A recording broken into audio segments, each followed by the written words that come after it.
Assalamualaikum warahmatullahi wabarakatuh. Hamidan lillah wa musalliyan wa musalliman ala Rasulillah Sayyidina Muhammad ibn Abdullah wa ala alihi wa sahbihi wa man walah, amma ba'du. Para pemirsa, para pengikut dan para pecinta channel YouTube MZT Malang Raya, alhamdulillah kita bisa melanjutkan kajian kita tentang fikih munakahat, yang mana pembahasan kita masih melanjutkan beberapa hukum yang berkaitan dengan kasus li'an.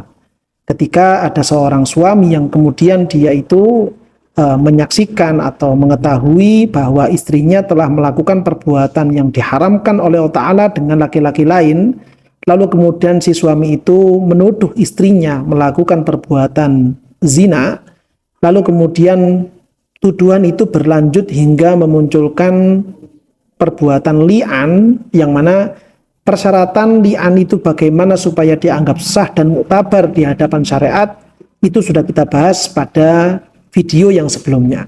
Maka pada kesempatan kali ini, sesuai dengan keterangan yang ada di dalam kitab Fathul Qorib, pembahasan kita adalah tentang ketentuan-ketentuan sebagai bentuk konsekuensi ketika seorang suami itu melakukan li'an kepada istrinya. Yang mana dalam kitab Fathul Qorib disebutkan ada 5 konsekuensi yang akan muncul ketika seorang suami itu memunculkan li'an kepada istrinya di hadapan hakim dan juga di hadapan orang-orang yang soleh, para tokoh masyarakat, para sesepuh di daerah tersebut. Maka 5 hukum ini atau 5 konsekuensi ini menjadi ada, yaitu ketika beliau Al-Imam Syekh Al-Qadhi Abu Suja Al-Asfahani dan juga Syekh Muhammad bin Qasim Al-Ghazi memberikan keterangan, wa yata'allaqu bili'ani ay az-zawji wa illam tula'ini zaujatu khamsatu ahkamin.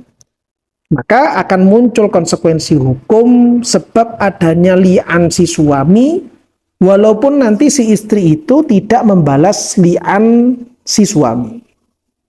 Dari situ kita bisa mengambil kesimpulan bahwa ketika si suami itu memunculkan li'an kepada istrinya, bisa jadi nanti dalam peristiwa itu si istri membalas li'annya suami, atau si istri tidak membalas li'annya si suami. Entah nanti istri membalas atau tidak, maka konsekuensi yang berupa 5 hal ini tetap akan muncul. Apa saja kira-kira 5 itu? Diterangkan dalam kitab Fathul Qorib. Ahaduha, yang pertama adalah sukutul haddi ay haddil qadfi lil mula'inati anhu in kanat muhsonatan. Ketika si suami itu telah memunculkan li'an kepada istrinya, maka hukum qadzaf yang sebelumnya telah dimunculkan oleh si suami terhadap si istri ini menjadi gugur. Yang mana ketika suami itu memunculkan tuduhan zina kepada istrinya sendiri, yang mana si istri ini dituduh melakukan perbuatan zina dengan seorang laki-laki lain, Fulan bin Fulan.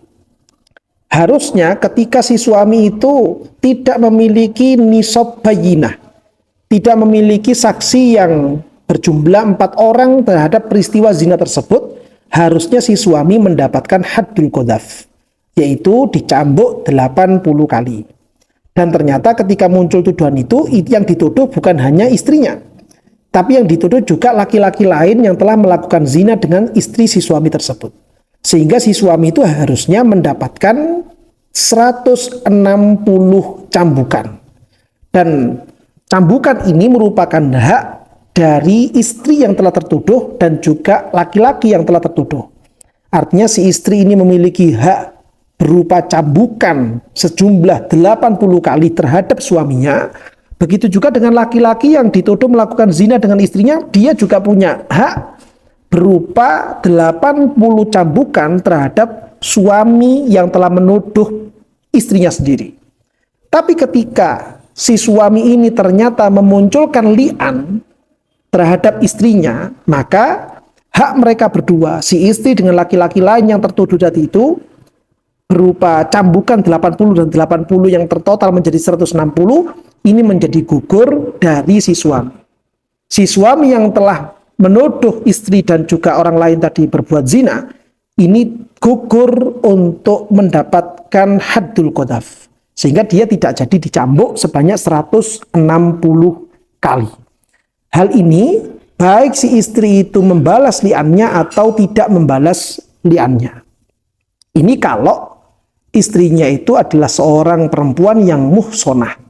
Perempuan yang dia itu memungkinkan dan memang dia itu sangat bisa sekali untuk hubungan badan dengan si suami, atau bahkan memang sudah pernah terjadi hubungan badan antara suami dengan si istri ini, maka haddul qadhaf yang seharusnya mengena kepada si suami menjadi gugur. Tapi kalau seandainya ternyata misalkan si istri itu ternyata ghairu muhsonah, si istri ini ternyata tipikal perempuan, karakter perempuan yang secara syariat dia itu dianggap sebagai istri yang ghairu muhsonah. Contoh misalkan si istri itu ternyata adalah masih anak-anak, dia masih di bawah umur, dia masih belum balik, hanya saja sudah pernah diakad nikahkan dengan si suami. Ketika si suami ini menuduh istrinya yang kondisinya masih belum balik ini melakukan perbuatan zina dengan laki-laki lain, dengan temannya atau siapa saja, maka tuduhan ini tidak memunculkan haddul qadhaf, tapi memunculkan bentuk takzir yang seharusnya diterima oleh si suami. Tapi ketika suami itu memunculkan li'an terhadap istri yang masih di bawah umur seperti ini, istri yang masih belum balik seperti ini, maka kewajiban takzir kepada si suami ikut menjadi gugur. Nah, ini konsekuensi yang pertama. Konsekuensi yang kedua yaitu wasani wujubul haddi 'alaiha ay haddi zinaha muslimatan kanat au kafiratan illam tulain. Konsekuensi hukum kedua adalah si istri ini akan terkena hadduz zina. Kalau misalkan si istri itu ternyata muhsonah berarti harus dirojam. Kalau ternyata si istri itu ghairu muhsonah berarti dicambuk 100 dan diasingkan selama 1 tahun. Kalau misalkan ternyata ghairu muhsonah, si istri itu ternyata ghairu muhsonah, maka dia mendapatkan takzir, cambukan 100 kali. Ini kalau seandainya si istri tidak membalas li'an si suami.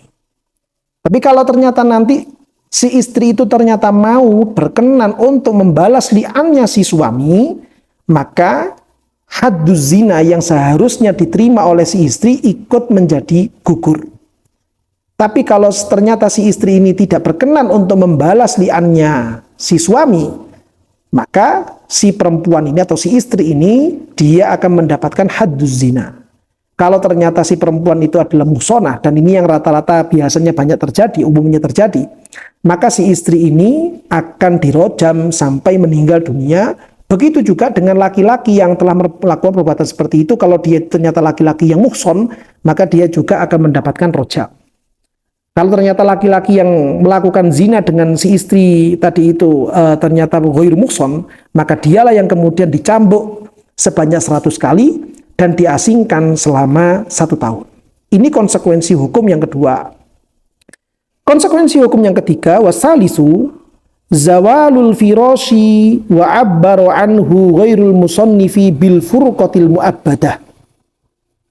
Konsekuensi yang ketiga adalah hilangnya status suami istri antara suami yang telah melakukan li'an dan istri yang terkena li'an, dan putusnya hubungan suami istri ini wahya hasilatun zahiran wa batinan wa in kadzabal mula'inu nafsahu. Putusnya hubungan suami istri ini terjadi secara zahir dan batin. Dia memang ketika terjadi li'an seperti ini sudah tidak lagi dianggap sebagai suami istri. Bahkan seandainya si suami itu ternyata berbohong di dalam tuduhannya, artinya si suami itu hanya mengada-ngada memunculkan tuduhan bahwa istrinya itu telah berbuat zina dengan laki-laki lain. Tetap saja karena sudah terlanjur muncul li'an, maka status suami istri mereka berdua dianggap telah putus. Dan bahkan dalam beberapa keterangan Mereka berdua ini tidak bisa menjadi suami istri, bukan hanya di dunia, bahkan sampai nanti di alam akhirat mereka berdua tidak bisa menjadi suami istri walaupun mereka berdua telah masuk di surganya Allah Subhanahu wa taala. Dan tentunya konsekuensi yang seperti ini merupakan konsekuensi yang sangat berat sekali jika seandainya si suami itu tetap berkenan, tetap ngotot untuk melakukan li'an terhadap istrinya. Ini konsekuensi yang ketiga. Konsekuensi yang keempat adalah warabi'u nafyul waladi anil mula'ini. Konsekuensi yang keempat, jika seandainya si istri itu ternyata hamil dari hasil hubungan serong dengan laki-laki lain, maka janin yang ada di perutnya si istri tidak bisa ternasabkan kepada si suami. Karena apa? Karena sudah muncul li'an dan si suami ketika setelah meli'an itu juga menafikan anak. Meniadakan anak yang ada di dalam perutnya si istri itu bernasab kepada si suami. Dan kalau sudah tidak bernasab kepada suami, berarti bayi yang ada di dalam perutnya si istri adalah hasil dari perbuatan zina. Dan sudah jelas dan sudah kita bahas pada beberapa video-video sebelumnya, ketika seorang bayi ini adalah hasil dari perbuatan zina, maka dia tidak bisa dinasabkan kepada bapak biologisnya, akan tapi si anak ini entah laki-laki atau perempuan, dia ternasabkan kepada ibu biologisnya, kepada yang pemilik rahimnya, kepada yang memiliki rahim yaitu si perempuannya. Nah, ini kalau ternyata si suami menafikan anak yang ada di dalam perut istrinya. Kalau memang dinafikan, maka nasabnya tidak bisa bersambung. Seandainya yang muncul ternyata lahirnya suatu saat nanti adalah anak perempuan, maka perempuan ini bintinya bukan kepada binti zauj, bukan kepada binti suami sah yang sebelumnya, tapi si anak perempuan ini bintinya adalah kepada si ibunya. Nah, ini namanya nafyul walad. Ammal mula'inatu fala yantafi anha nasabul walad. Adapun si perempuan atau si istri yang dalam keadaan mengandung dari hasil perbuatan zina, maka si perempuan ini tidak bisa menafikan anak yang sedang dia kandung. Karena memang si anak ini seandainya dia itu bukan dari hasil zina, berarti dia harusnya bernasab kepada si suami, tapi ternyata suaminya telah menafikan. Dan ternyata kalau misalkan anak ini memang betul-betul dari hasil perbuatan zina atau telah dinafikan oleh si suami, maka anak ini nasabnya adalah kepada si ibu biologisnya. Ini karena halnya memang seperti itu, maka si ibu tidak memiliki hak, tidak memiliki wewenang untuk menafikan bayi yang ada di perutnya, yang ada di dalam rahimnya. Artinya si anak ini tetap nanti akan ternasabkan kepada si ibu biologisnya. Dan ini adalah konsekuensi yang keempat dari peristiwa li'an. Wal khamisu, konsekuensi yang kelima adalah at-tahrimu lil mula'anati atau lil mula'inati alal abadi. Munculnya hukum mahram kepada perempuan yang terkena li'an atau perempuan yang membalas li'annya. Artinya si perempuan yang telah dili'an oleh si suami, entah dia membalas atau tidak membalasnya, maka perempuan ini statusnya menjadi mahram kepada si suami, kepada laki-laki yang telah memunculkan li'an. Dan yang dimaksud dengan mahram ini adalah mahram dalam masalah pernikahan.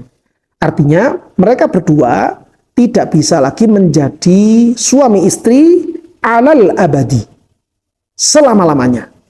Selama-lamanya mereka berdua yang sebelumnya itu adalah seorang pasangan suami istri, maka sampai kapanpun setelah terjadinya li'an, mereka berdua tidak bisa lagi melanjutkan ikatan suami istri. Bahkan sebagaimana tadi yang telah kita ulas juga, beberapa ulama menyampaikan bahwa tahrim seperti ini, keharaman dalam masalah pernikahan ini sampai nanti berlanjut di surganya Allah Subhanahu wa taala. Fala yahillu lil mula'ini nikahuha wala wat'uha bimilkil yamini law kanat amatan washtaroha.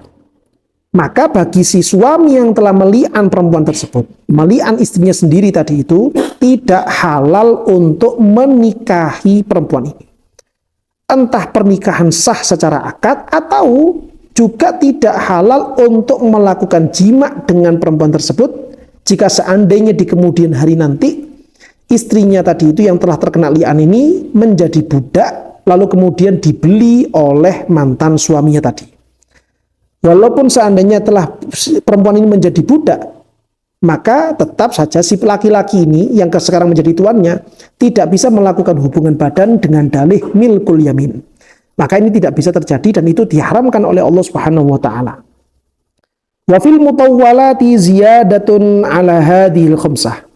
Di dalam kitab-kitab yang lebih besar dari kitab Fathul Qorib ada beberapa tambahan konsekuensi yang 5 disebutkan dalam kitab Fathul Qorib. Ada beberapa konsekuensi yang lain. Yaitu diantaranya minha sukutu hasonatiha fi haqqi zauji illam tula'in. Jika seandainya si istri itu tidak membalas li'annya suami, maka status muhsonah dari si istri ini ya menjadi gugur. Maksudnya berarti si istri itu tidak menjadi seorang perempuan yang muhsonah lagi kalau memang istrinya ini tidak membalas li'an dari si suami. Hatta law qadafaha ba'da dzalika bizina lam yuhadda. Bahkan seandainya saja di suatu hari nanti si suami ini menuduh untuk yang kedua kalinya, menuduh untuk yang ketiga kalinya bahwa mantan istrinya ini melakukan perbuatan zina dengan laki-laki yang berikutnya lagi, maka si suami sudah tidak lagi bisa mendapatkan had atau dihukum dari tuduhan-tuduhan tersebut. Nah, ini merupakan 5 konsekuensi yang muncul ketika si suami itu betul-betul melakukan li'an terhadap istrinya. Dan tentunya setelah kita itu membaca, mempelajari dan memahami 5 konsekuensi hukum yang seperti ini, tentunya ini adalah konsekuensi hukum yang sangat berat sekali, konsekuensi hukum yang luar biasa di mata Allah Subhanahu wa taala. Maka penting bagi para suami ketika memang misalkan si suami ini betul-betul mendapati istrinya dengan laki-laki lain, jangan mudah-mudah, jangan gegabah, jangan ceroboh untuk menuduh istrinya melakukan perbuatan zina dengan laki-laki lain sebelum ada saksi-saksi yang memang dianggap muktabar, saksi-saksi yang memang dianggap sah secara kacamata syariat. Hendaknya diklarifikasi terlebih dahulu, dicek terlebih dahulu, kira-kira seperti apa. Jika memang ternyata tidak sampai melakukan perbuatan zina, maka itu adalah perbuatan nusyuz, maka hukum-hukum rentetan dari konsekuensi nusyuz berlaku untuk istri yang seperti demikian. Yaitu si suami ini memberikan nasihat kepada istrinya. Jika ternyata dengan nasihat itu tidak mempan, artinya si istri terus-menerus melakukan nusyuznya, maka boleh si suami itu untuk memberikan pukulan. Kalau seandainya dengan pukulan itu kemudian masih terus saja si istri ini melakukan nusyuz, maka berikutnya mohon maaf yang kedua itu pisah ranjang. Dengan pisah ranjang ini ternyata masih terus-menerus melakukan nusyuz, maka si suami itu boleh untuk memukul istrinya.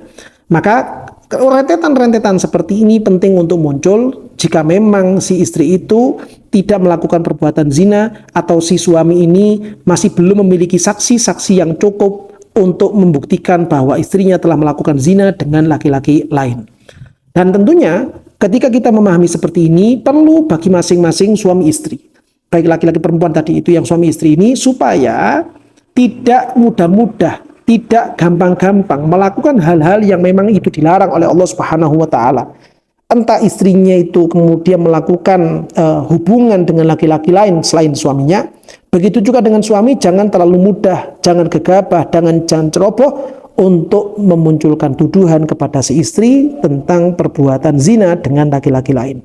Nah, inilah kiranya para pemirsa, para pengikut channel YouTube MZT Malang Raya, kajian yang bisa kita ulas pada kesempatan kali ini. Barangkali mungkin dari keterangan kami ada keterangan-keterangan yang kurang jelas, atau mungkin ada pertanyaan-pertanyaan susulan, maka bisa Anda sampaikan melalui kolom komentar atau melalui nomor admin yang telah tertera pada layar YouTube Anda. Mudah-mudahan kita semuanya senantiasa dibarokahi oleh Allah Subhanahu wa taala, senantiasa mendapatkan rahmat dan juga penjagaan dari Allah Subhanahu wa taala, sehingga kita semua, keluarga kita, anak-anak kita senantiasa menjadi orang-orang yang dilindungi oleh Allah Subhanahu wa taala dari segala perbuatan yang tidak mengundang ridho Allah taala, dan juga bisa membuat sedih dan susahnya hati baginda Nabi besar Muhammad sallallahu alaihi wasallam, sehingga kita bisa menjadi orang-orang yang soleh dan solihah, tetap mendapatkan ridho dari Allah Subhanahu wa taala. Amin ya rabbal alamin.